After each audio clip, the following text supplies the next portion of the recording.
ਵਾਲਿਆਂ ਦਾ ਕੀ ਹੈ, ਪਹਿਲਾਂ ਤੌਲ ਤੇ ਕਰਕੇ ਮਰਦੇ ਸੀ, ਹੁਣ ਤੇਰੇ ਪਿੱਛੇ ਲੱਗ ਕੇ ਮਰਿਆ ਕਰਨਗੇ।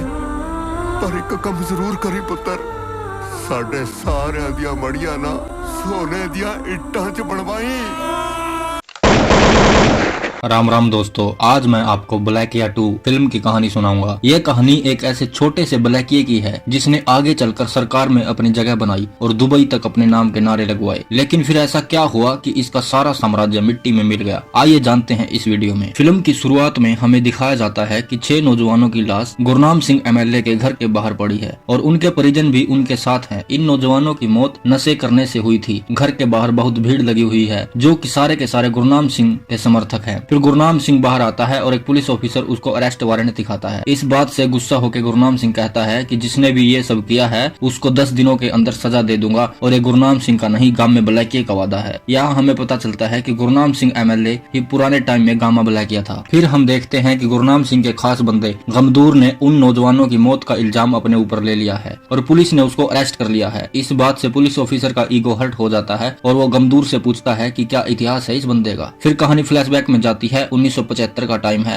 और इंडिया पाकिस्तान बॉर्डर पर हम देखते हैं कि पूरन और गमदूर लाहौर से आ रहे सोने को लूटने की फिराक में हैं। लेकिन वो देखते हैं कि उनसे पहले एक गबरू नौजवान ने उस सोने को लूट लिया है। ये सोना लूटने वाला बंदा गामा ब्लैकिया ही है। फिर अगले दिन पूरन और गमदूर गोशे के पास आते हैं जो कि एक दारू का व्यापारी है और उसको बताते हैं कि रात दौलत का माल किसी बंदे ने लूट लिया है। दौलत ही यहाँ के 2 नंबर के धंधे का बादशाह है। वो अपने काले धंधों का इल्जाम छोटे रसूलपुर वालों के सिर लगा देता है क्योंकि दौलत की पुलिस और सरकार में तगड़ी पहुंच है। गामा भी गोशे की लड़की के पास आता है और उसके साथ फ्लर्ट करके 2 ट्रक दारू का ऑर्डर दे जाता है और एडवांस भी दे जाता है। गोशा भी छोटे रसूलपुर में रहता है। रात को एक जश्न चल रहा होता है तो गोशा एक नचनिया पर खूब पैसे उड़ाता है। वहाँ पर दौलत आ जाता है। दौलत ने गोशे की दारू बंद करवा रखी थी। अब गामे का इतना बड़ा ऑर्डर मिला है तो वो कई साल में बाहर आया है जश्न मनाने। दौलत के साथ DSP और MLA भी आया है। गामा भी यहाँ आया है दौलत का रसूख देखने के लिए। MLA दौलत को कहता है कि देख ले रातों रात पैसा किसके पास आया है, तेरा माल किसने लूटा है। वो गोशे की तरफ इशारा करता है। अगले दिन दौलत के कहने पर DSP छोटे रसूलपुर वालों को उठा लेता है और हवालात में बंद कर देता है। जो दारू उन्होंने गामे के लिए बनाई थी उसको भी जब्त कर लेते हैं। फिर रात को गामा दारू में आग लगा देता है और गांव वालों को जेल से छुड़ा देता है और DSP को बहुत मारता है। गोशे की लड़की निम्मो गामे को दिल दे बैठी है और पूरन निम्मो को पहले से ही पसंद करता है। फिर अगले दिन गामा गांव वालों को मोटिवेट करता है और उनको हाई स्केल पर दारू निकालने के लिए मना लेता है। ये बात दौलत को पता लग जाती है। वो DSP को गाँव में भेजता है। वहाँ पुलिस और गाँव वालों की मुठभेड़ होती है जिसमें DSP मारा जाता है। उसके बाद जगह जगह गाम में पूरन और गमदूर के मोस्ट वांटेड के पोस्टर लग जाते हैं। फिर गामा लाहौर वाले पाले खान का लूटा हुआ सोना वापस ले आता है और पाले खान को सौंप देता है और पाले खान के साथ व्यापार शुरू कर देता है। दौलत भी वहीं बैठा होता है। पाले खान कहता है जो जितनी वापसी में पैसा लाएगा वो उतना ही माल लेकर जाएगा। फिर दौलत MLA को सारी बात बताता है तो MLA कहता है कि टेंशन मत लो, उसको बेचना तो यही है,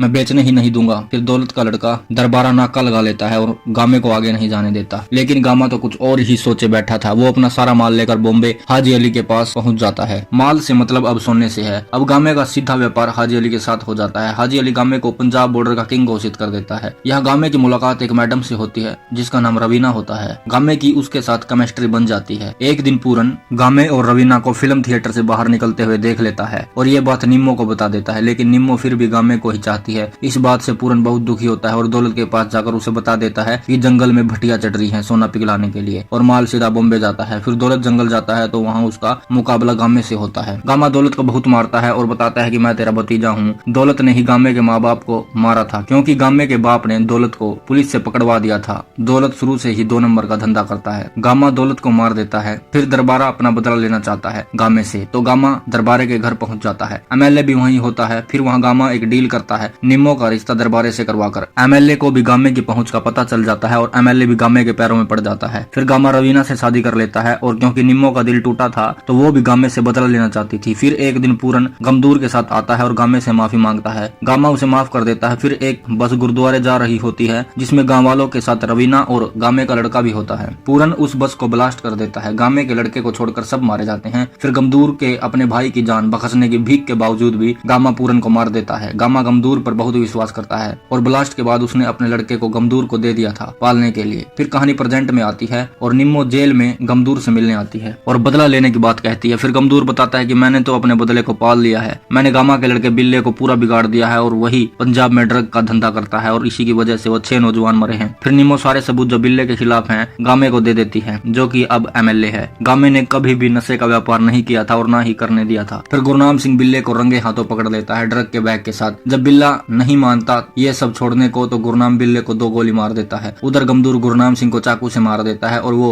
बैग लेकर चला जाता है। फिर हम देखते हैं कि बिल्ला अभी जिंदा है, मतलब ब्लैकिया 3 भी आएगी। तो दोस्तों ये थी कहानी गामे ब्लैकिया की। कहानी अच्छी लगी हो तो लाइक शेयर सब्सक्राइब कर देना। तो मिलते हैं दोस्तों अगली फिल्म की कहानी में। धन्यवाद।